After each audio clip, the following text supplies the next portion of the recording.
Olá, boa noite. Olá, pessoal, boa noite.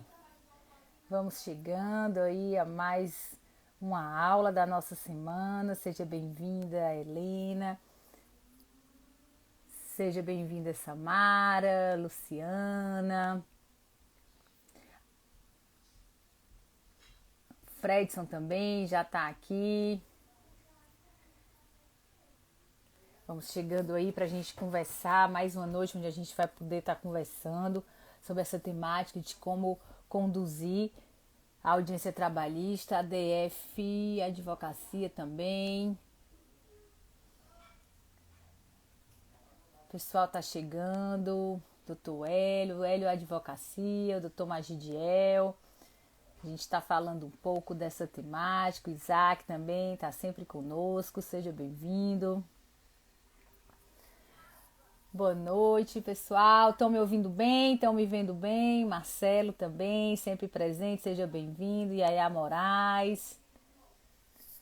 Isaac falando aí de São Paulo. Andréa também está sempre com a gente, seja bem-vinda. Que bom tê-los aqui em mais uma noite, onde a gente pode estar conversando sobre essa temática de audiência trabalhista, onde a gente vai estar falando aí sobre os aspectos de como conduzir bem uma audiência trabalhista, né? O que o advogado, a advogada nesse ramo do direito deve fazer, como ele deve se preparar para que ele tenha êxito nessa atuação profissional.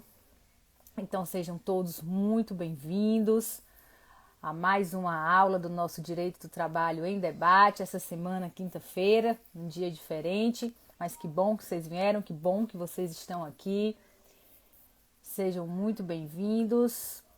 Já estou verificando, pessoal, que tá, né, já tem bastante gente aqui conosco, acho que a gente já pode ir conversando, já podemos dar início aos nossos trabalhos. Meu muito boa noite a todos os presentes em mais uma aula do Direito do Trabalho em Debate. Sejam muito bem-vindos. A temática de hoje será como conduzir uma audiência trabalhista. Nada fácil, hein, pessoal? Tarefa nada fácil. Nada fácil para quem está começando, para quem está ingressando na carreira, para os novos advogados, para quem nunca advogou nessa área do direito do trabalho, e sempre um desafio para aqueles que também já advogam, porque a gente vive diariamente situações inusitadas durante a audiência trabalhista que requer aquele preparo profissional necessário, de forma que o advogado, a advogada trabalhista possa dar aquela resposta rápida ali que o processo exige, que o ato processual exige. É difícil atuar na audiência trabalhista, é difícil atuar, tem que entender muitos aspectos processuais, tem que saber muitos institutos processuais, mas é uma barreira que a gente pode vencer, é uma barreira que a gente pode ultrapassar, atingindo aí um grau de excelência no atuar, né, da advocacia trabalhista, e a gente pode estar superando isso aí, né? Tô vendo aqui que a Helena tá comigo, a Helena já faz o treinamento em audiência, o Marcelo também, de repente eles podem estar compartilhando a experiência deles, mas todas essas dificuldades, por meio do conhecimento, a gente consegue aí ultrapassar e conseguir, né, um bom atuar durante a audiência trabalhista. Por que eu digo isso, né, pessoal? O pessoal me pergunta, doutora, como é que a doutora sabe muito sobre a audiência, como é que adquiriu todo esse conhecimento?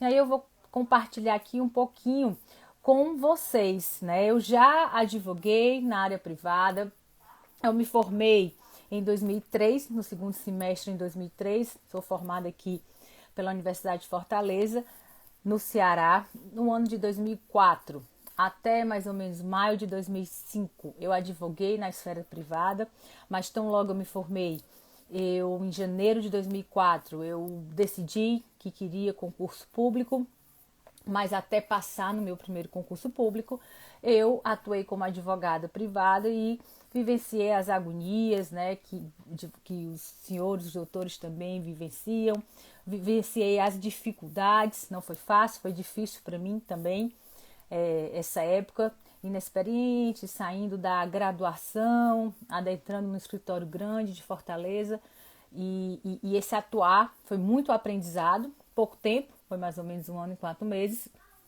Foi pouco tempo, mas foi muito desafiador. E advoguei tanto, né, na esfera privada como na esfera pública.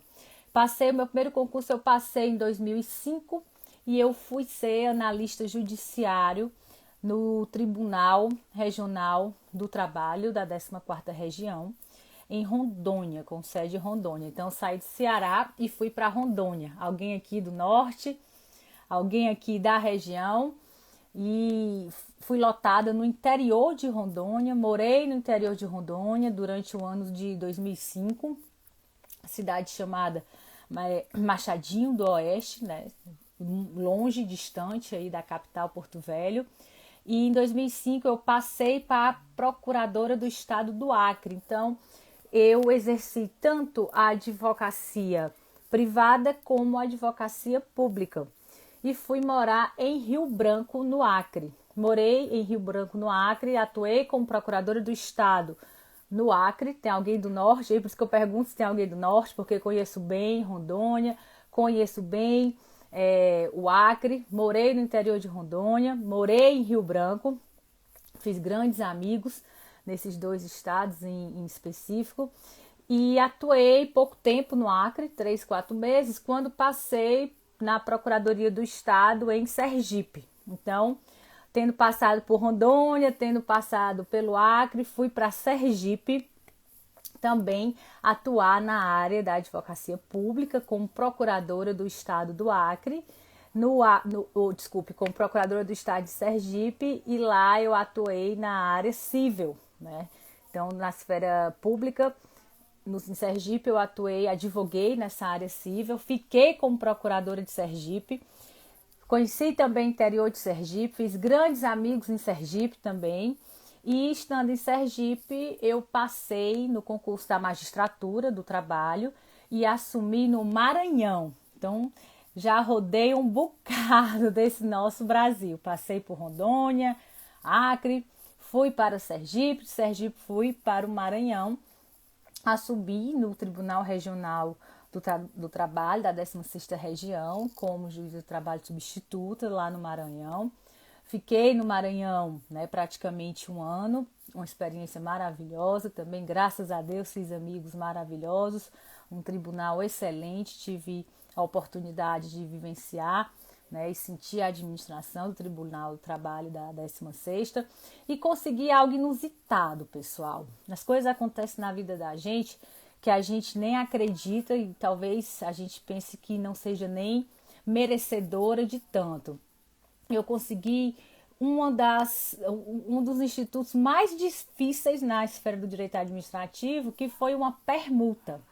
Eu saí do Tribunal Regional da 16ª Região por meio de uma permuta com uma colega que tinha passado também na mesma época concomitante perante o Tribunal Regional do Trabalho da 7ª Região aqui no Ceará. E aí nós fizemos essa permuta, né? Na época eu preenchi os requisitos compatíveis, ela preenchia os requisitos compatíveis, não tinha nenhum outro interessado em ir para o Maranhão, não tinha ninguém do Maranhão também interessado em vir para o Ceará, na época, né, como juiz substituto.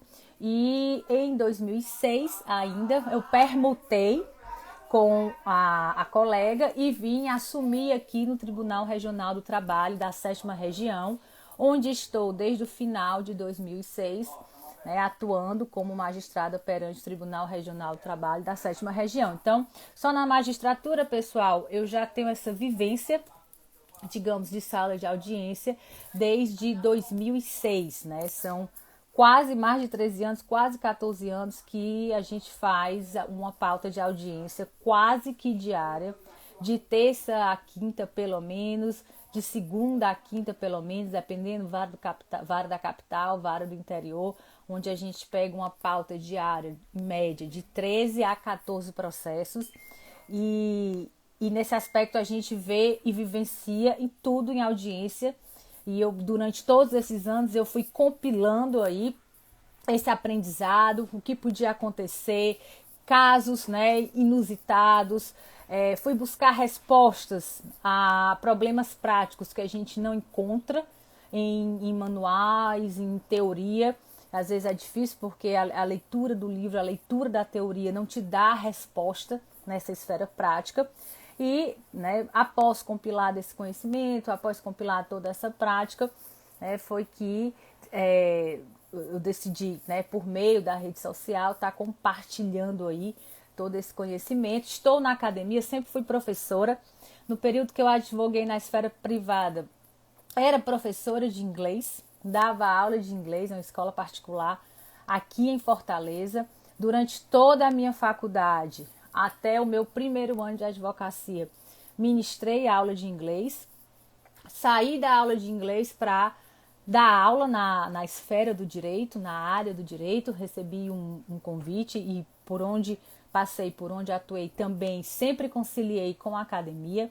Sempre tive dentro aí das universidades e cursos tratando aí, né, dessa matéria trabalhista, né? E com a pandemia veio essa oportunidade de estar alargando esse conhecimento aí por meio de rede social. Confesso a vocês que eu sou uma pessoa tímida e isso me assustou um pouco no começo, tive um pouco de medo, porque inicialmente a sensação que a gente, nesse meio virtual, né, é que a gente não está vendo as pessoas, não vê quem está do outro lado, não tem esse feedback, né, imediato, como acontece dentro das salas de aula presencial.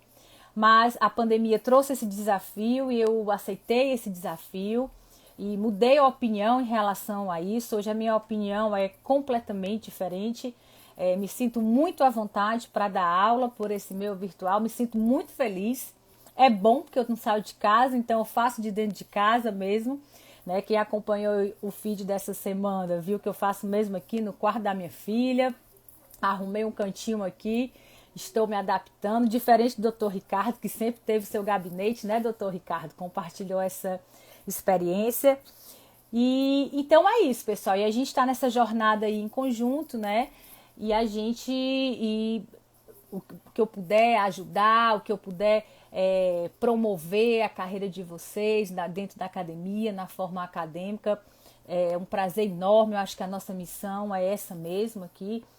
O professor, quem tem um compromisso com a academia, não pode querer uma didática só para si, essa didática ou esse conhecimento só para si. Estou vendo aqui que ela falou, tu és super didática, né? Aulas maravilhosas. Acabei roubando suas palavras, mas eu acho que a gente não deve ter um conhecimento só para a gente, o conhecimento ele deve ser partilhado. Aquilo que a gente não sabe também, a gente deve buscar conhecimento. Hoje eu fiz uma audiência com o Keynes, estou vendo que o Keynes também entrou aqui, o Dr. Keynes, e a gente estava hoje justamente discutindo um assunto na esfera civil, que ele domina essa parte de direito de família, e tinha uma determinada questão que impactava aí na esfera trabalhista. Então a gente estava justamente discutindo a parte prática da aplicação lá em relação ao reconhecimento de união estável, processamento em cartório. Então essa troca de conhecimento também é bacana, a gente deve estar sempre buscando esse conhecimento, também não está tão engessado e limitado a uma área específica. E hoje, né, pessoal, a gente está aqui para falar da audiência trabalhista, que realmente é a temática que eu domino, é a temática, né, que eu tenho um estudo profundo, com excelência, sobre essa questão, esse atuar aí na audiência trabalhista. E aí, pessoal, para falar em audiência trabalhista, não dá para chegar e a gente já adentrar, digamos, na fase processual em si. Para conduzir uma audiência trabalhista, a gente tem que ter em mente que tem uma esfera pré-processual, assim eu chamo. Tem uma esfera privada, tem uma esfera, uma fase, para a gente estar bem preparado para saber conduzir uma audiência trabalhista, que começa mesmo antes da existência do processo, mesmo antes do protocolo formal da demanda. E eu chamo essa esfera de fase pré-processual, no sentido de que são atos gloriosos do advogado, da advogada trabalhista, ainda praticados antes mesmo da existência formal do processo, do protocolo da ação, e que impactam diretamente nessa atuação em audiência trabalhista. E aí a gente vai pegar, pessoal, e vai lembrar no que tange a essa esfera pré-processual, essa fase pré-processual que antecede a audiência, que antecede o processo, e a gente vai lembrar dos dispositivos do Código de Ética da OAB. O advogado tem deveres, né, em relação ao exercício da profissão. E um dos deveres em relação ao exercício da profissão devidamente regulamentado no Código de Ética da OAB é tentar a conciliação, evitando a judicialização de determinada querela, evitando o quê? A busca do judiciário, a solução, né, determinada por um terceiro, que é o Estado, e às vezes a solução do conflito ela pode ser encontrada ainda nessa esfera privada, ainda nessa esfera administrativa. Por quê? Não só o juiz do trabalho tem um dever de persuadir na conciliação, mas também o advogado tem o dever de tentar conciliar no intuito de evitar uma possível demanda judicial. Ora, se as partes possuem capacidade de resolver o problema, de resolver o conflito, sem ter que se socorrer à justiça, né, isso aí a gente chama de solução consensual do conflito, é claro que o advogado ele desempenha um importante papel nessa fase pré-processual. Então, quando da existência de uma demanda judicial, isso para o caso do advogado reclamado, que tem que, no caso, já fazer a contestação, já está judicializado, mas antes do ajuizamento de determinada demanda, é uma conduta compatível com o Código de Ética da OAB, o próprio advogado ou a própria advogada tentar essa solução consensual do conflito no âmbito administrativo. A parte procura você no seu escritório, você vai escutar os fatos, vai escutar a história, vai dar a sua opinião e de repente aquele problema é de tão fácil solução, basta, por exemplo, que no caso, né, o reclamado, você entre em contato com o reclamado e tente aí buscar uma solução para este conflito, conseguem resolver aquilo ali no âmbito administrativo. E você tem apoio para isso, como eu disse, no Código de Ética da OAB. Como também pelo Código de Ética da OAB, vocês têm o dever, pessoal, o advogado tem o dever de, no caso, advertir o cliente e tentar evitar o ajuizamento, né, daquelas demandas que são infundadas. O advogado tem o dever de alertar aquele cliente e não fomentar o ajuizamento de demandas sem nenhuma fundamentação legal. Aquelas demandas que configuram verdadeira aventura jurídica. Existe essa obrigação constante no Código de Ética da OAB, no sentido de que você, enquanto advogado, ao escutar determinado relato, ao escutar determinado litígio, você diz assim, olha, não existe nenhum fundamento legal para essa sua pretensão. Segundo a lei, você não tem esse direito. E dizer isso, no caso, ao seu cliente, advertindo que eventual ajuizamento de demanda vai importar numa aventura jurídica e aí ele vai ter que sofrer as consequências legais dessa aventura jurídica, como, por exemplo, o pagamento hoje, né? Desde a reforma de honorários advocatícios, de toda a tributação, de todos os custos dessa demanda. E é importante, pessoal, de quando você procurado, ou para dar início a uma ação, ou para atuar como advogado de defesa, advogado reclamado, numa ação já em trâmite, que você faça reuniões prévias com esse cliente. Para quê? Para conhecer a história a fundo, para compilar documentos de forma que você no dia da audiência, não seja pegue de surpresa em relação a algum fato ou alguma conduta da parte adversa. E por que eu estou dizendo isso? Por que eu estou dizendo que deve-se ter todo esse cuidado antes de se chegar lá na hora do dia da audiência? Porque com o protocolo da demanda, o próximo encontro que você vai ter com a outra parte e o patrono é no dia da audiência.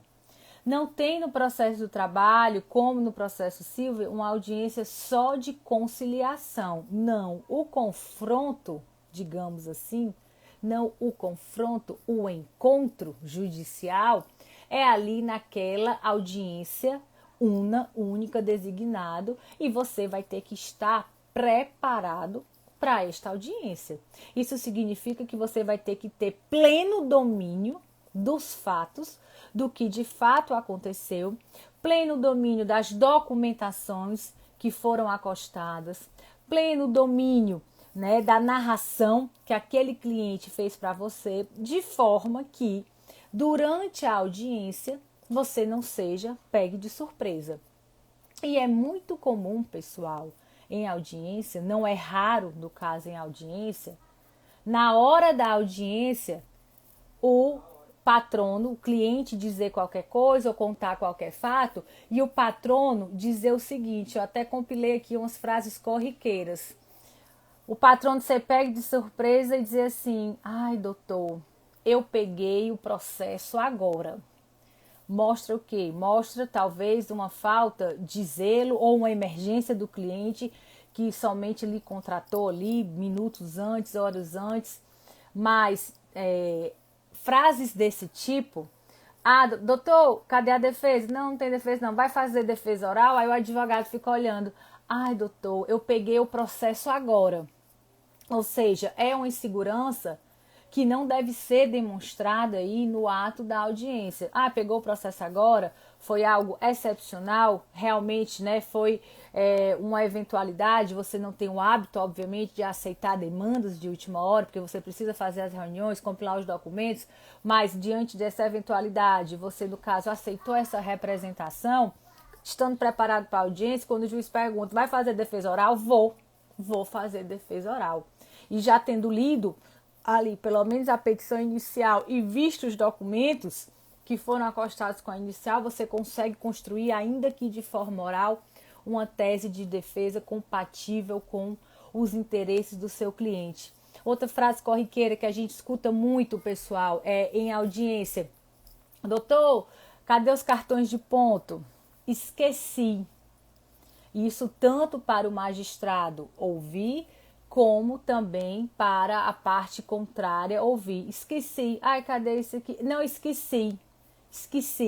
Ou seja, mostra falta de zelo, pessoal, falta de diligência do respectivo patrono, né? E não é uma exposição agradável durante ali a audiência. E esse eu esqueci, né? Ou peguei a causa agora, pode impactar diretamente no interesse ali do seu cliente. Pode ser um caso, por exemplo, que você esqueceu um documento essencial que deveria servir como meio de prova único, não está ali o documento, não juntou, não vai provar, vai perder. Vai perder em relação àquele determinado pedido. Outra frase que a gente escuta muito em audiência, pessoal, é quando o cliente narra algum fato que o advogado não conhece e ali na hora, no ato da audiência, o advogado olha para o cliente e diz assim, é verdade isso? Ou então ele diz assim, mas você não me disse isso, você não me contou isso. Mostra o quê? Mostra uma falta de comunicação, mostra uma falta de ligação, uma falta de conversa entre o advogado e o respectivo cliente. Já peguei processos onde na petição inicial, narração dos fatos, dizia que o reclamante tinha sido demitido sem justa causa. Em sede de depoimento pessoal, o reclamante diz que pediu demissão, recebeu uma nova proposta, foi para outra empresa, a proposta era melhor e pediu demissão.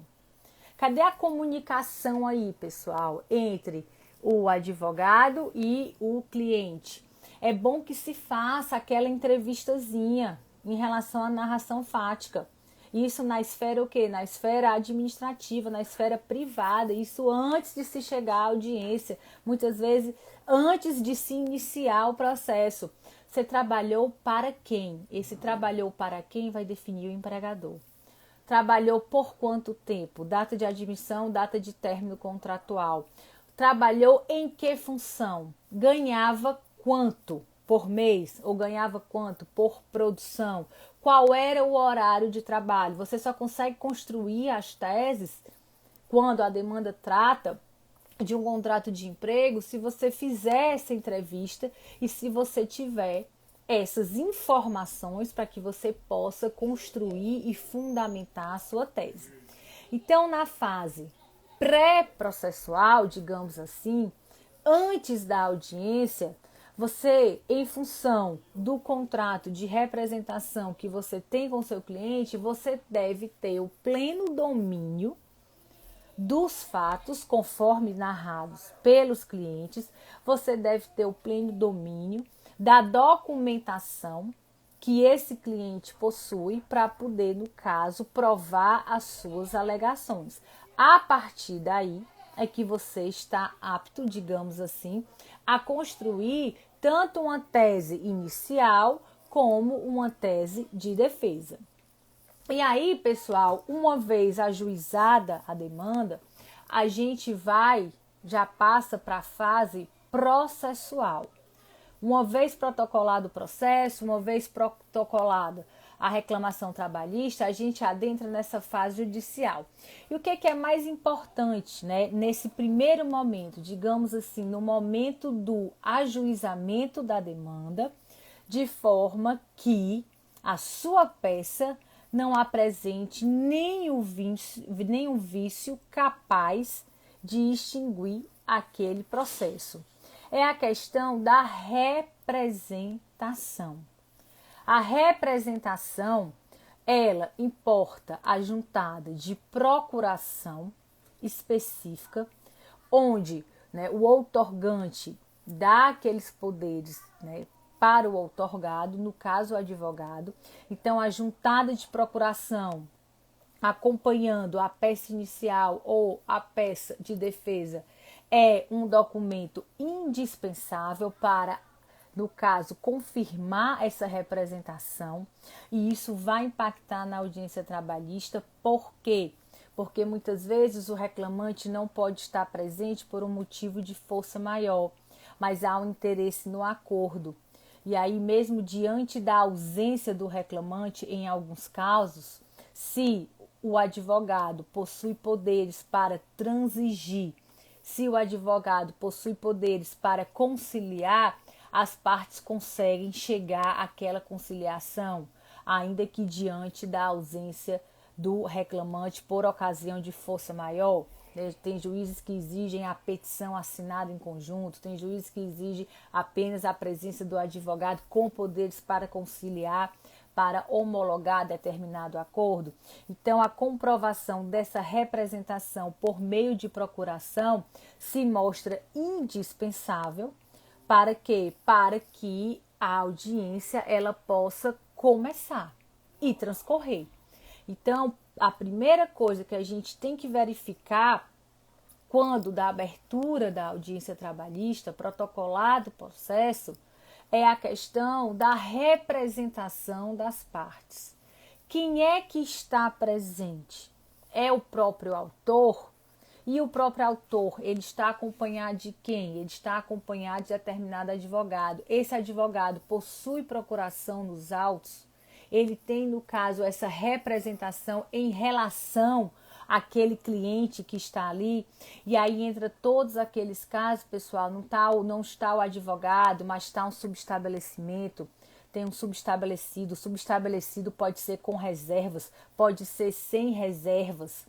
E o documento de representação da pessoa física vai ser ali os documentos pessoais, RG e CPF, para comprovar a presença da pessoa física, com a procuração daquele advogado que está assistindo aquela parte ali naquela audiência.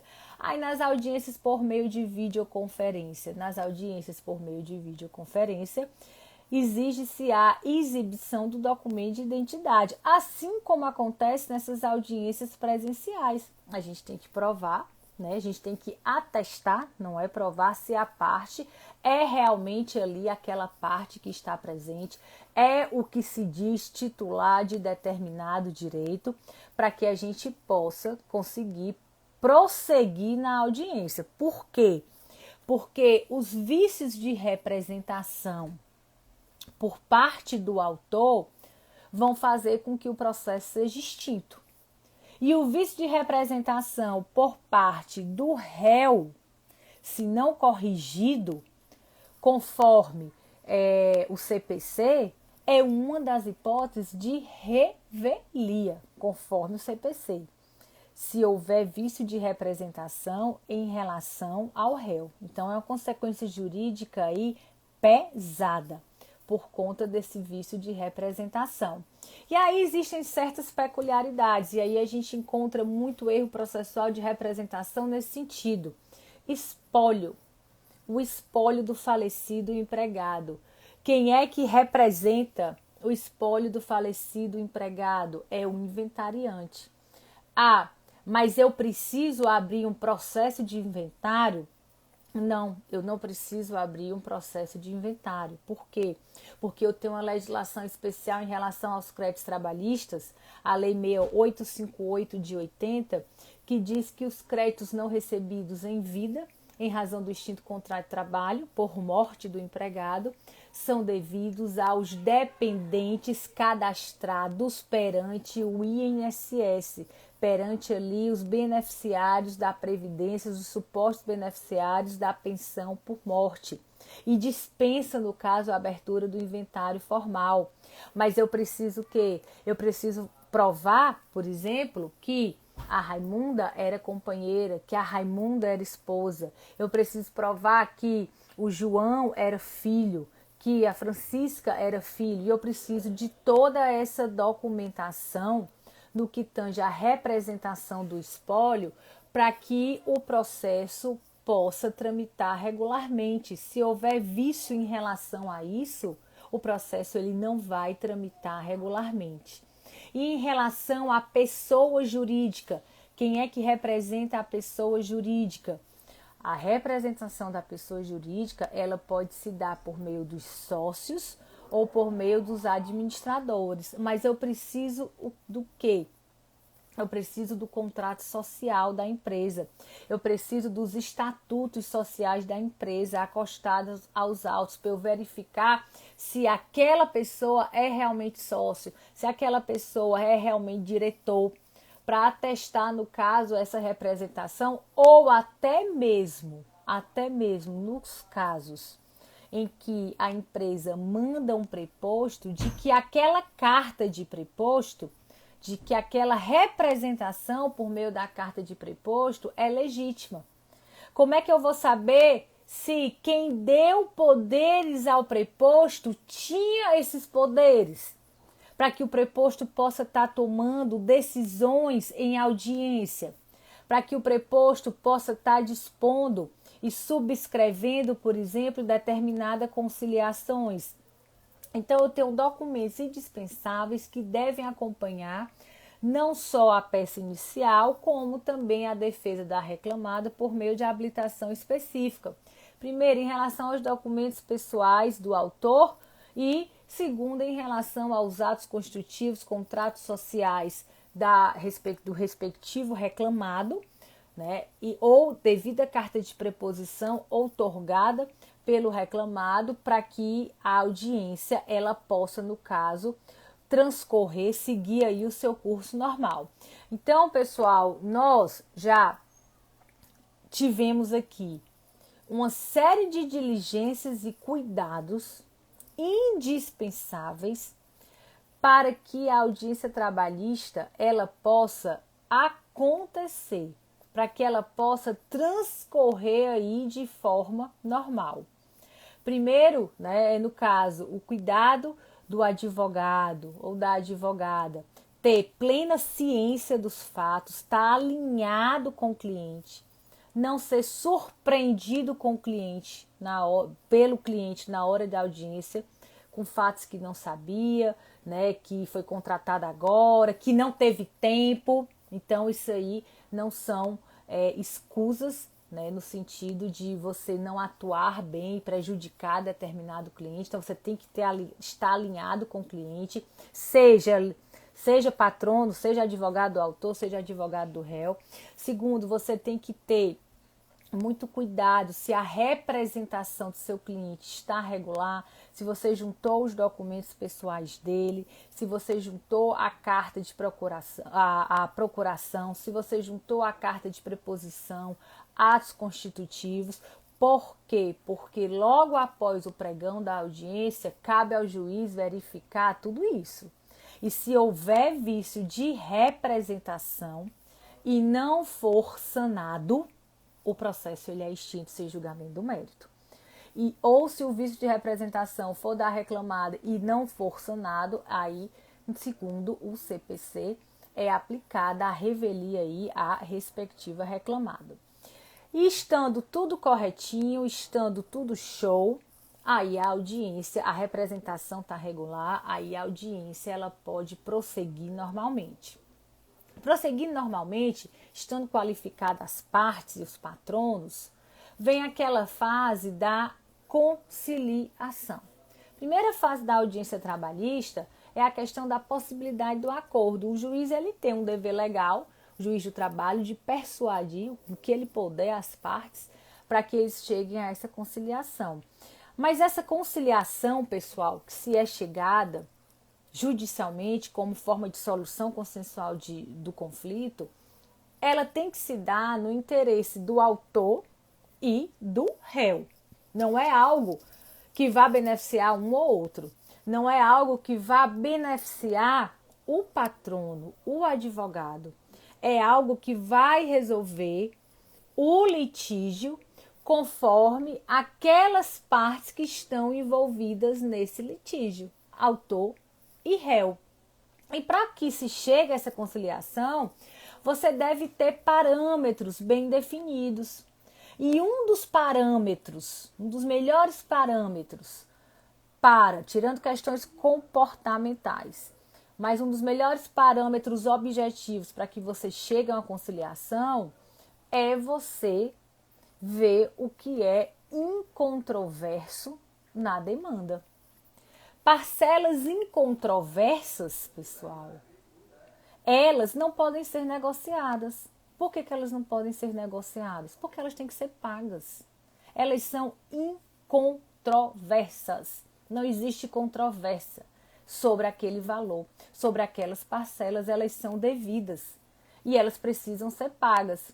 E aí nós temos aqui alguns exemplos clássicos em relação a parcelas que influem diretamente quando dessa fase aí de conciliação. Vou dar um exemplo para vocês. Lides onde não há controvérsia acerca do reconhecimento de vínculo. Aí vocês devem estar se perguntando e vão se utilizar desse argumento, vão dizer, professora, no processo do trabalho, a audiência ela só é recebida em audiência, correto? Correto. Então, o réu ele pode protocolar a peça de defesa dele uma hora antes da audiência, pode fazer a defesa dele oral, pode protocolar dias antes? Pode, mas a defesa só é recebida em audiência. Então, poderíamos argumentar da seguinte forma: como é que eu vou tratar de parcelas incontroversas se eu não sei qual é a tese de defesa do reclamado? Quando o reclamado protocola a contestação antes ou não coloca o sigilo, por exemplo, é claro que o advogado consegue, por meio do PJE, ali verificar o que foi alegado na contestação e isso vai servir de baliza para se chegar a essas parcelas incontroversas que vão, no caso, dar um norte em relação a uma determinada conciliação.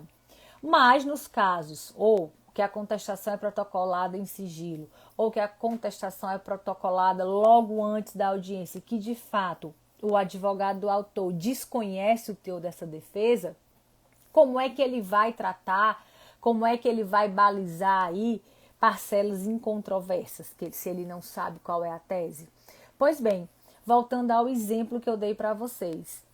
Como é que eu sei que é incontroverso um reconhecimento de vínculo? Assinatura da carteira.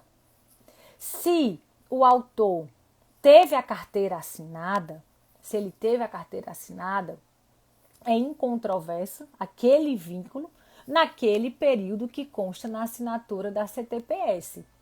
Então, pelo menos em relação àquele período, independentemente do motivo de término contratual, se for um pedido de demissão, se for uma rescisão contratual sem justa causa, se for uma justa causa, mas independente disso, é devido o FGTS mensal desse empregado.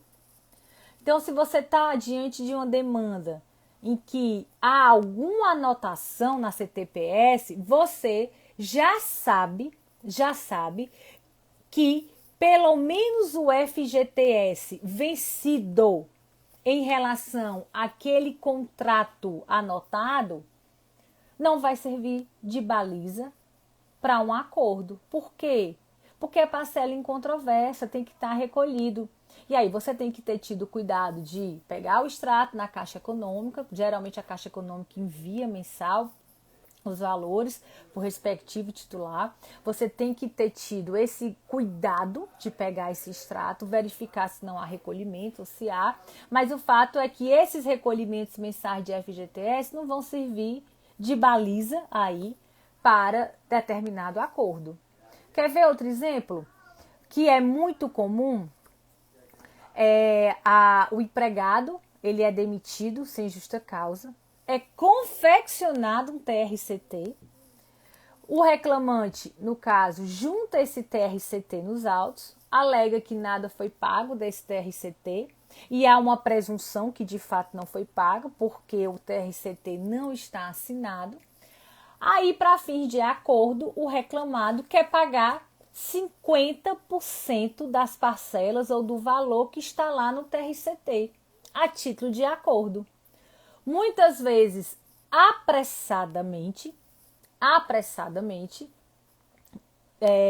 desassociado a uma leitura mais técnica, mas com a preocupação maior de resolver o conflito litígio, muitas vezes o advogado reclamante tende até a aceitar uma proposta dessa. Diz, espera aí, doutor, espera aí, aqui a gente está tratando de parcela incontroversa. Então, o valor desse TRCT não vai servir de parâmetro para acordo, não, para conciliação. O valor desse TRCT tem que ser pago, tá aí atestado pela empresa que deve esse valor. Então, esse valor não pode ser pago. Outro valor aí que serve de parâmetro para fim de acordo, mas por ser penalidade. A gente tem que lembrar que, independente da motivação do término contratual, se foi pedido de demissão, se foi uma rescisão contratual sem justa causa, ou até mesmo se foi uma justa causa, qual é a obrigação da empresa, do reclamado, do empregador? Confeccionar o TRCT e pagar as verbas rescisórias. Ah, professora, mas foi uma justa causa. Ok, foi uma justa causa, mas mesmo que tenha sido uma justa causa, pelo menos um saldo de salário do mês que ele trabalhou, via de regra, esse empregado vai ter direito. Então, pelo menos em relação a esse saldo de salário, tem que ser feito o termo de rescisão do contrato de trabalho como documento hábil a comprovar a extinção aí contratual. Aí a empresa não faz TRCT, né?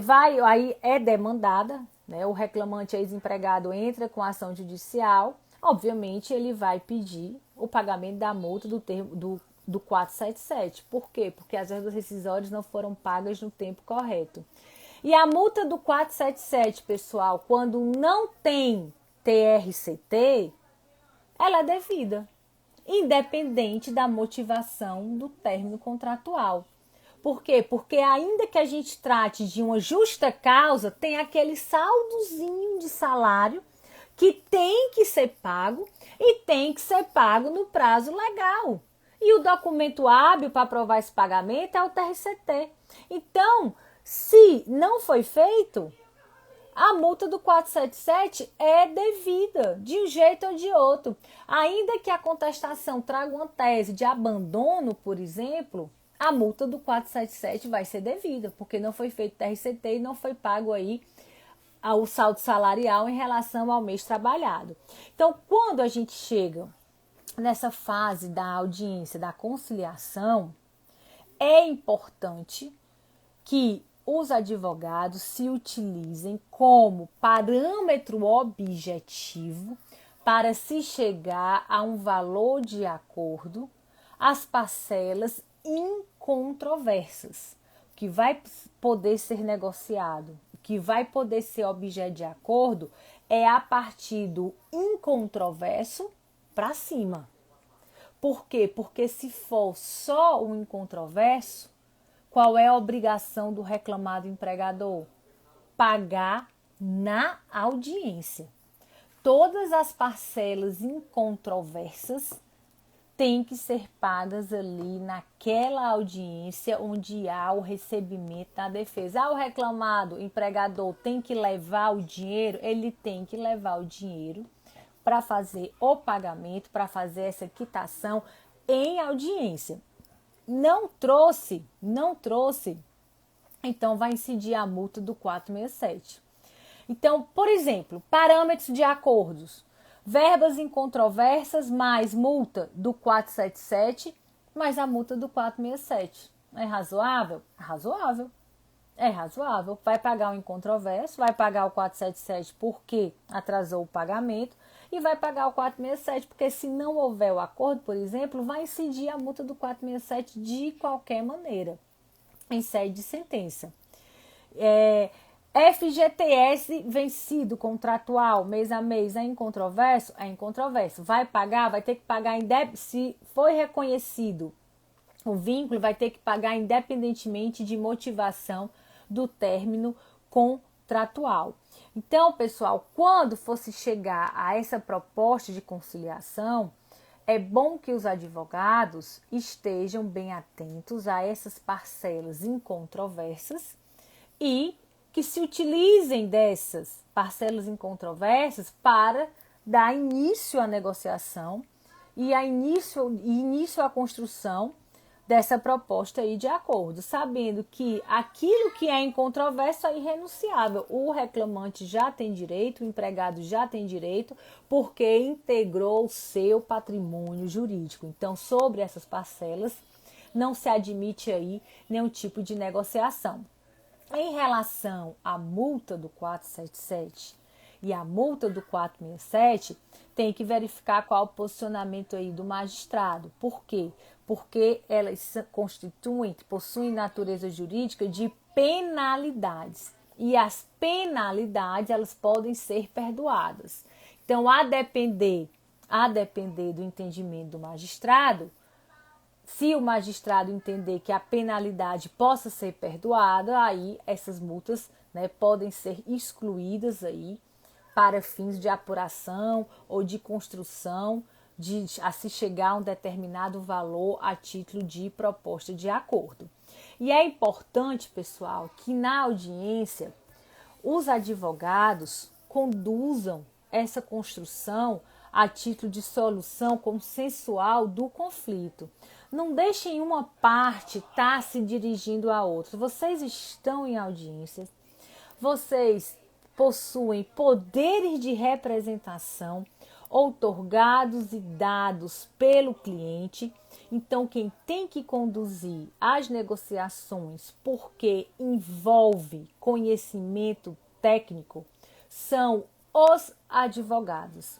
Então, é interessante que um advogado se reporte ao outro advogado Em questões práticas, por exemplo, parcelas, questões práticas como data de pagamentos, o próprio advogado dirige, né, a proposta e constrói a proposta junto ao seu cliente. Mas o interessante é que, diante dessa análise técnica que tem que ser feita para se tentar conciliar, é interessante que o advogado ele se dirija ao outro colega. Ou seja, né, para que haja aquela conversa, aquela comunicação entre pares e deixando a parte prática para que o próprio advogado ele se reporte aí ao respectivo cliente. E outra, pessoal, durante essa fase de conciliação, veja bem, nós saímos da esfera administrativa, resolvemos a representação das partes, estamos na fase da audiência, onde há a possibilidade dessa conciliação. Nessa conciliação, não deixem, pessoal, não deixem que discussões acerca do contrato de prestação de serviços de natureza civil, privada, fixado, formalizado entre cliente e advogado, interfiram em determinada conciliação, em determinado acordo. É bom que o advogado, no ato da assinatura do contrato de prestação de serviços jurídicos, deixe bem claro ao cliente, deixe bem claro, no caso, ao contratante, o que está sendo ajustado, quais são os percentuais que são negociados, de forma que o cliente, quando dessa tentativa de acordo lá, na hora da audiência, já tenha conhecimento disso e, no caso, não venha expor nenhuma surpresa no que tange, né, ao pagamento dessa prestação de serviços e isso não se torne um obstáculo aí para determinada composição.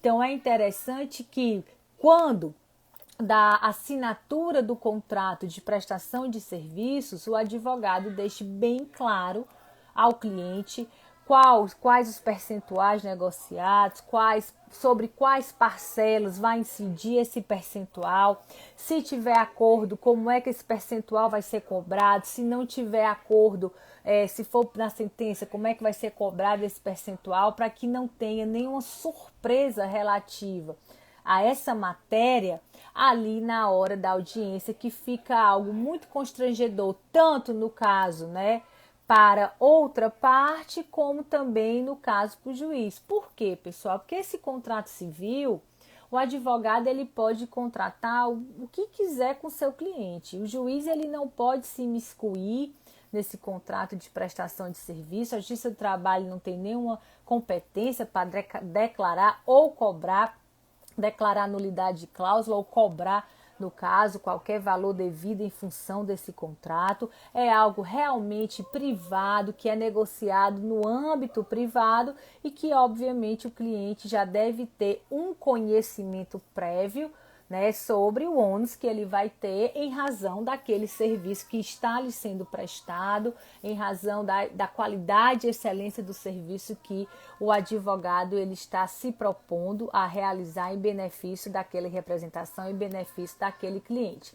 Então, nesse momento da audiência, pessoal, onde há essa possibilidade inicial de conciliação, é interessante que o advogado negocie com o outro advogado, que sejam consideradas essas questões técnicas, que sejam levantados os valores controversos e que essa composição, essa solução consensual para a resolução do conflito, ela não implique em renúncia de direito por nenhuma das partes e nem, pessoal, estejam as partes, né, ou saiam as partes imbuídas com aquele espírito de guerra, com aquele espírito de vencido e vencedor, porque esse espírito a gente não chega, no caso aí, à conciliação.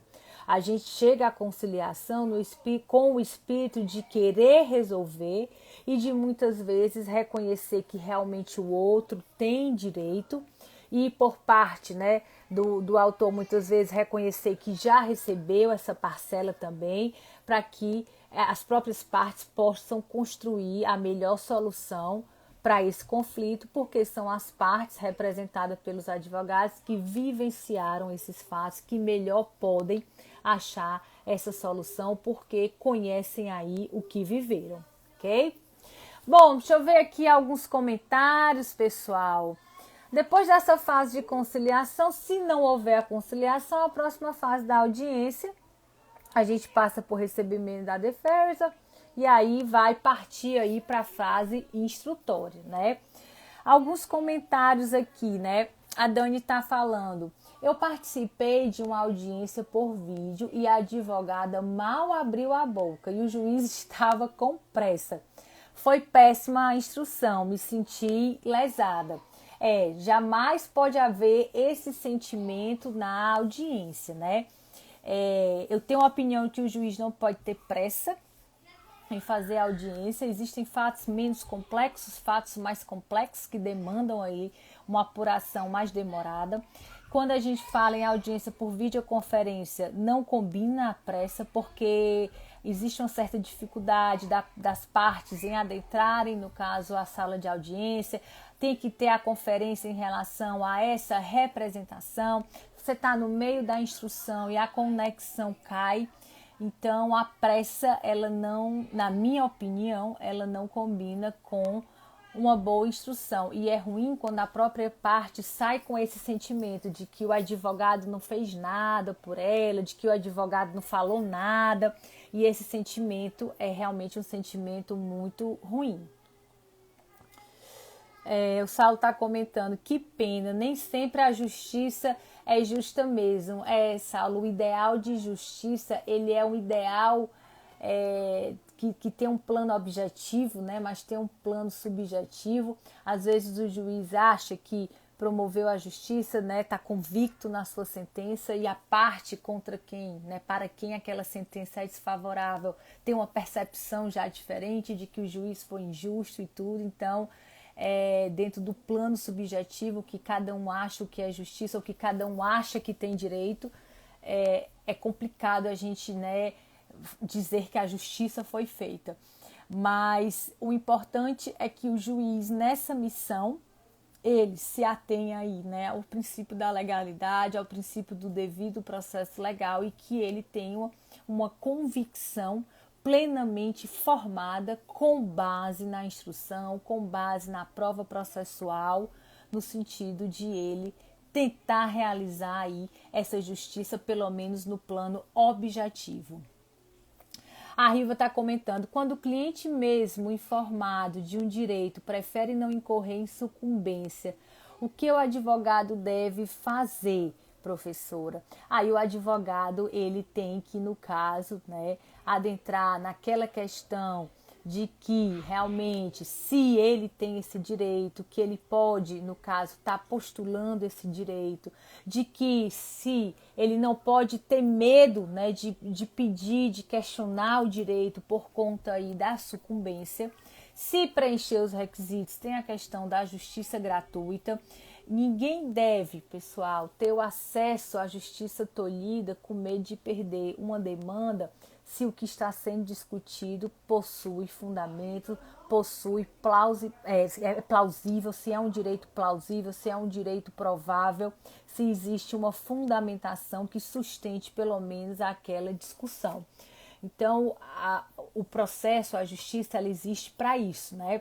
Agora, o processo, ele não existe para aventuras jurídicas. E aí é importante o papel do advogado no sentido dessa orientação, se o direito é plausível, se o direito não é plausível, se é um direito realizável, se não é, se houve ofensa de direito ou não.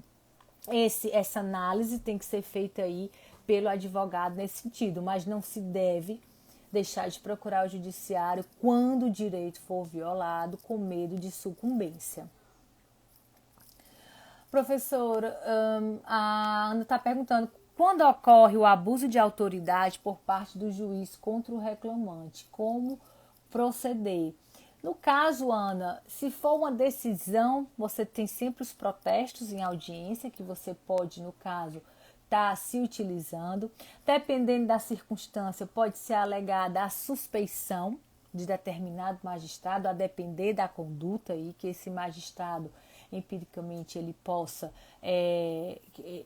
estar atuando, e tem sempre a questão da reclamação correicional, a depender se for um erro processual grosseiro, você pode estar se utilizando também da reclamação correicional, que é um instituto aí disponível quando há nítido erro processual por conta aí do magistrado.